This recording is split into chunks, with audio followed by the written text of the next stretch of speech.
नमस्कार दोस्तों, कैसे हैं आप सब लोग? अच्छे होंगे और आशा करता हूँ सभी लोग अपनी अपनी लाइफ में बिजी होंगे। हम्म, जैसे कि आज टॉपिक है तुम्हारा।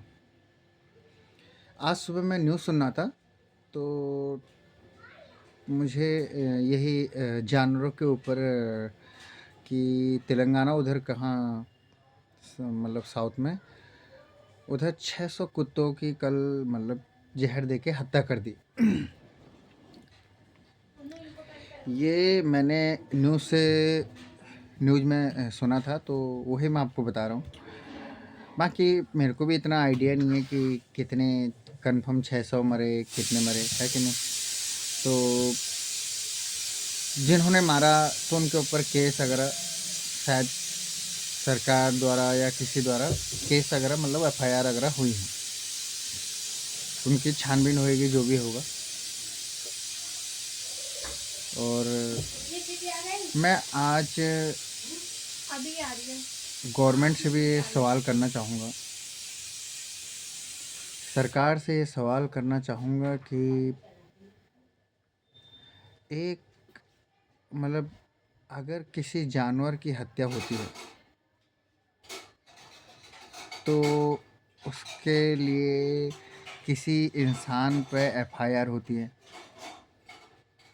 जिसने भी उसकी हत्या की है। चलो वो ठीक है, मैं ये नहीं कह रहा हूँ कि नहीं होनी चाहिए, लेकिन ये चीज़ सुनिश्चित कौन करेगा कि अगर जानवर किसी इंसान की हत्या करता है तो वहाँ वहाँ क्या हो, वहाँ मतलब उसका समाधान क्या होगा।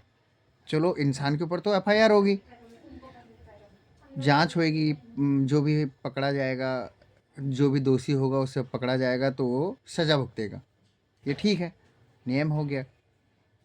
लेकिन अगर किसी कोई जानवर अगर किसी व्यक्ति या किसी बच्चे या किसी बूढ़े या किसी लेडीज़ पर हमला करता है और उस हमले में अगर मान लो कोई पूर्ण रूप से घायल हो जाता है या फिर कोई मतलब व्यक्ति अगर गलती से अगर जानवर के उससे हमले से मर गया तो उसको सुनिश्चित कौन करेगा? क्या सरकार उन चीज़ों पर रोक कर सकती है? उस पीड़ित व्यक्तियों के पास सरकार जाती भी नहीं है। किसी जानवर की हत्या होती है तो किसी के ऊपर मतलब क्या-क्या धाराएँ लगा दी जाती हैं, एफआईआर कर दी जाती हैं या 5 साल, 10 साल की सज़ा हो जाती है। लेकिन कोई जानवर अगर किसी इंसान को खा ले रहा है, किसी को क्षतिग्रस्त कर दे रहा है, तो मतलब उसके ऊपर कोई मतलब ना तो सरकार पूछने आती है, ना उस पीड़ित के घर पे सरकार कभी जाती है, ना ही कोई ऑप्शन है। मेरा आज जब मैं ये न्यूज़ को सुन रहा था सुबह, तो मन में काफ़ी सवाल आ रहे थे। सवाल ये थे कि सरकार जो जीता जागता इंसान है उसके उसको अगर मार दे रहे है, कोई जानवर अगर उसे मार देता है तो वहाँ कोई वो इंसान के लिए कोई सहूलियत नहीं है। लेकिन अगर इंसान किसी जानवर को अगर मार देता है तो उसके ऊपर एफआईआर होती है, कार्रवाई होती है, छानबीन होती है और जो भी सज़ा का प्रावधान है वो सज़ा होती है या जो भी भुगतान होगा वो सिस्टम कानूनी कार्रवाई होती है। तो कुल मिला के कहने का मतलब ये है कि सरकार को इंसान की भी रक्षा करनी होगी और जानवरों की भी। एक तरफा वार नहीं करना होगा। और मेरे को ऐसा लगता है कि ज़्यादातर कि बेज़ुबान जानवर कह के लोगों ने हाईलाइट कर दिया है कि ये बेज़ुबान जानवर हैं और तो इनको ऊपर कुछ नहीं होना चाहिए और बाकी इंसान के ऊपर कार्रवाई होनी चाहिए। मैं मानता हूँ कि वो बेज़ुबान हैं, लेकिन उनको उनको भी उनको भी लेकिन एक अपने दायरे में सरकार को उनको एक दायरे में या तो उनको जंगल में रखना होगा या एक सीमा मतलब सीमा उनके लिए बनानी होगी कि या तो उनको चिड़ियाघर या किसी जंगल में छोड़ना होगा। आज उत्तराखंड में ज़्यादा से मतलब इतने कितने घर ऐसे हैं जो रात को या दिन में अकेले बाहर नहीं जाते हैं, जंगलों में नहीं जा पाते हैं, लकड़ी या घास वगैरह जो भी कुछ मतलब जाना होता है खेतों वगैरह में, वो अकेले नहीं जा पाते हैं। उधर भालू का डर, बाघ का डर, कितने लेडीज़ों को खा दिया है, कितने बच्चों को मतलब खा दिया है, कितनों को घायल कर दिया, कितने को अधमरा मार के चला गया है। तो मतलब कोई उस उनके लिए कोई प्रावधान नहीं है, ना उनके घर पर कोई सहूलियत, ना कभी सरकार उनसे पूछने जाती है। और ये तेलंगाना अगर में कल ये जो केस हुआ कि 600 कुत्तों को जहर दे के मार दिया गया है, आज की डेट में मैं बता रहा हूँ, हर जगह का तो नहीं कह सकता, लेकिन जहाँ रह रहा हूँ अपनी ही गली में बता रहा हूँ, कम से कम नहीं भी तो 10-12 कुत्ते हैं, 10-12 कुत्ते हैं। और रात में अगर 10 बजे के बाद अगर आप आते हो तो मतलब कलेजा हाथ में लेके आना पड़ता है कि कुत्ते सारे ऐसे आ जाते हैं चिपटने के लिए कि कब कौन काट देगा। तो या तो उनको सेंटर हॉल में रखिए, जो बेरोजगार व्यक्ति हैं उनको इनकी देखरेख के लिए कुछ वैकेंसियाँ निकालिए, और कुछ समय सीमा, कुछ कुछ इनका कुछ तो प्रावधान कीजिए, जो आम आदमी रात में कभी भी कोई लेट सवेर ड्यूटी से आ रहा है तो कम से कम वो आराम से जा सके, या सुबह के टाइम वो आराम से घर से बाहर जा सके। कुत्तों का डर इतना होता है कि बहुत ज़्यादा कुत्ते पीछे पड़ जाते हैं। अगर एक कुत्ता भी पीछे पड़ गया तो सारे कुत्ते ऐसे आ जाते हैं जैसे कि इंसान को जिंदा खा जाएंगे। तो सरकार से कुल मिला के ये कहना चाहूँगा, ठीक है कुत्तों को मतलब जानवर का भी एक वो है कि जानवर को भी बचाना चाहिए, जानवर को बचाना चाहिए, वो हम मना नहीं कह रहे। मैं ये चीज़, ये मेरा जो वीडियो बनाने का विचार है, वीडियो बनाने का मतलब है वो ये है कि सरकार को दोनों तरफ से सोचना होगा। एक तरफा नहीं सोचना होगा कि जानवर के ऊपर तो तुम मरने के बाद इंसान के ऊपर केस कर दे रहे हो, जानवर के ऊपर क्या कर दिए? या किसी पीड़ित व्यक्ति को आपने 1 करोड़ रुपए दिए? या किसी व्यक्ति, पीड़ित व्यक्ति जिसके घर में से कोई इंसान मर गया है क्या जानवर के द्वारा, तो क्या किसी सरकार ने उसके घर पे जाके पूछने गई कि कैसे हुआ, क्यों हुआ?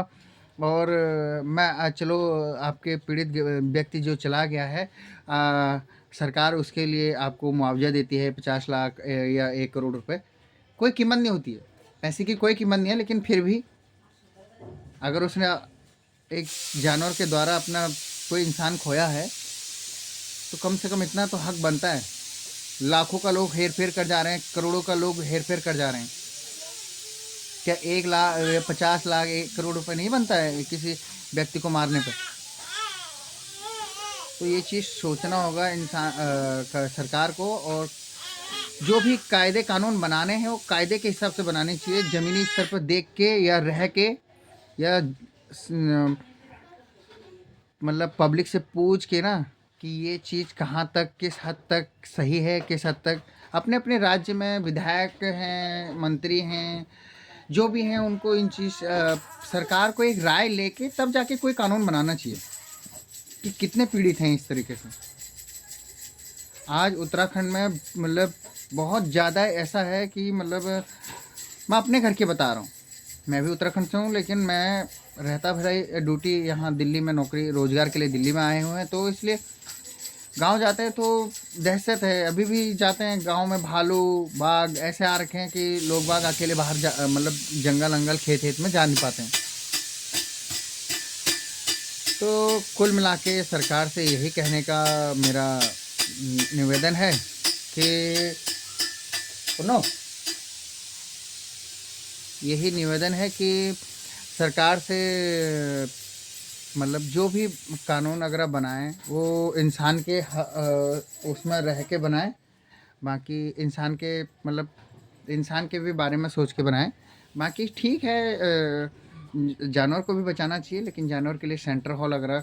और कुत्ते बहुत ज़्यादा हैं, जो एक बार कोर्ट ने आदेश दिया था, उसका आदेश का दोबारा से पालन होना चाहिए। और जो भी ऐसे आवारा कुत्ते हैं गलियों में, सभी को कुत्तों को सेंटर हॉल या कहीं मतलब सेफ जगह पर उनको छोड़ना चाहिए, जहाँ आम पब्लिक उनसे परेशान ना हो।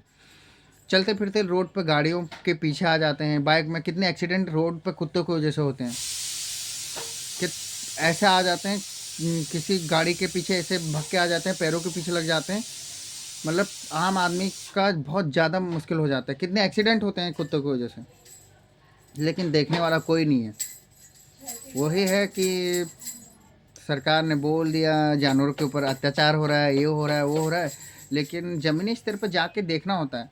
मैं ये तो नहीं कह रहा हूँ कि एक तरफ़ा मैं मतलब जानवर वो समझदार नहीं है, उस तरीके से नहीं है, लेकिन कम से कम इस तरीके से आवारा भी नहीं छोड़ना उनको सही नहीं है। हाँ, सही उनको लिए जो भी प्रावधान है सरकार ने बना रखे हैं, सेंटर हॉल वगैरह जो भी बना रखे हैं, तो वहाँ उनको रखना चाहिए। बाकी इस तरीके से आवारा कुत्तों को रोडों पे से या गलियों में से, सड़कों पे से सरकार को उठा के उनको एक सेफ जगह पर रखना चाहिए। वीडियो काफ़ी लंबी हो गई है, इसीलिए आज के लिए इतना ही कहना चाहूँगा। और अगर वीडियो ज़्यादा से आप लोगों को पसंद आई हो तो ज़्यादा से ज़्यादा वीडियो को लाइक और सब्सक्राइब, चैनल को सब्सक्राइब और वीडियो को लाइक, और अपनी राय कमेंट में ज़रूर बताइएगा दोस्तों। जो भी सही है गलत है वो तो मैं नहीं कह सकता, लेकिन ये है कि अगर सरकार को तक ये बात जाती है तो सरकार को ज़रूर इस बारे में सोचना चाहिए। और अगर कोई भूल चूक हुई हो उसके लिए माफ़ी चाहता हूँ। बाकी आज के लिए इतना कहना चाहूँगा। धन्यवाद।